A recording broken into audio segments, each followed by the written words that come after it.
एक आदमी जंगल में से गुजर रहा है। कड़कती धूप है, भूख भी लगी है, प्यास भी लगी है।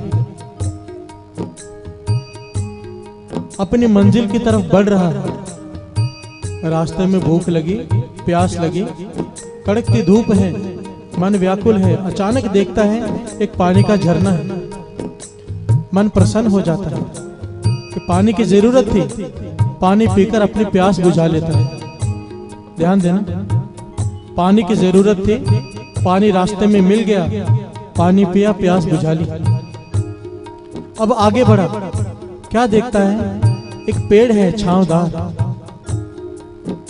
धूप से बच जाऊंगा, यहां पर आराम कर लेता हूं। जैसे ही लेटता है, देखता है पेड़ पर फल लगे हुए हैं। फल खाता है, पेट भर जाता है, पेड़ के नीचे सो जाता है। प्यार से बोलिए धन गुरु नानक, धन गुरु नानक। उसे जिन जिन सुखों की जरूरत थी वो सब उसे रास्ते में मिल गए। फिर भी जब सोकर उठता है तो वो सब सुख छोड़कर अपने घर की तरफ बढ़ पड़ता है। प्यार से बोलिए धन गुरु नानक, धन गुरु नानक। क्यों? सारे सुख तो उसे यहीं पर मिल गए, तो वहीं पर क्यों नहीं रुक जाता?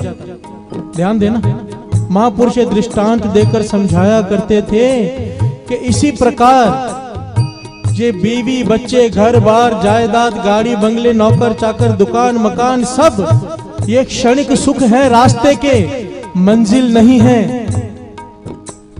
जो लोग इसमें अटक कर रुक जाते हैं वो बाजी हार जाते हैं। अगर वो आदमी जंगल में वही रुक जाता, घर पहुंचता ही ना। इन सुखों को भोगते हुए मन में ये ख्याल रखना है कि ये क्षणिक है, ये नश्वर है, ये खत्म हो जाएंगे। हमारी मंजिल है गुरु नानक के चरण। प्यार से बोलिए धन गुरु नानक, धन गुरु नानक, धन गुरु नानक, धन गुरु नानक। जो इस बात को, रमज को समझ लेगा, इन सुखों में फंसेगा नहीं फिर। क्योंकि सिक्खी का ये रास्ता, गुरु नानक पातशाह ये नहीं कहते कि घर बार छोड़कर जंगल में जाकर बैठ जाओ, नहीं। गृहस्थ धर्म का पालन करो, पर मन में सोच ये रखो कि ये सब क्षणिक सुख हैं, ये स्थिर नहीं है, ये बालू की रेत है। कहो नानक थिर ना रहे जो बालू की बीत, जग रचना सब झूठ है, जान ले हो रे मीत।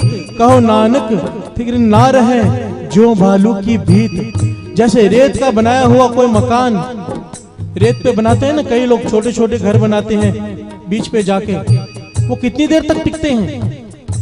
मन को एक बात समझ में आ गई, फिर हम इन सुखों में अटकेंगे नहीं, भोगेंगे जरूर, पर मन नहीं अटकेगा। प्यार से बोले धन गुरु नानक, धन गुरु नानक। इस बात को समझना है। गुरु नानक से ये अरदास करो कि ये सुमत हमारे हृदय में, हमारे दिमाग में बैठ जाए, हमारा मन इस बात को मान जाए, फिर हम इस घर गृहस्थी में रहते हुए भी निरंकार के चरणों से जुड़े रहेंगे। प्यार से बोलिए धन गुरु नानक, धन गुरु नानक।